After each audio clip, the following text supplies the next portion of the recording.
In today's video, I'm going to teach you how to change name in Zendesk.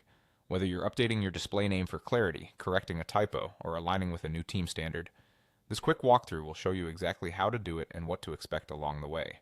First, make sure you're signed into your Zendesk account. You can start from any Zendesk page, no need to navigate to a special area. Look to the upper right corner of the screen for your profile icon. It might show your photo, your initials, or a default avatar. Click that icon to open the menu. From the menu, choose View Profile.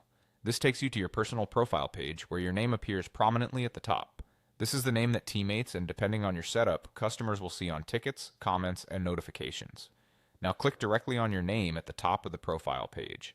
The name will turn into an editable field. Place your cursor there and type the new name exactly as you want it to appear.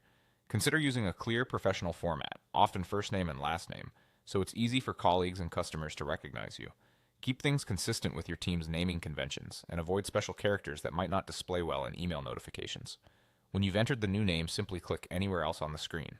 There's no separate save button here. Zendesk autosaves this change when you click away from the field. You'll know it's set when the editable box closes and you see the updated name displayed at the top of your profile. That's the entire process. Your new name should now show up across Zendesk where your profile name is used. This change only affects the display name tied to your profile. It doesn't change your email address or login details.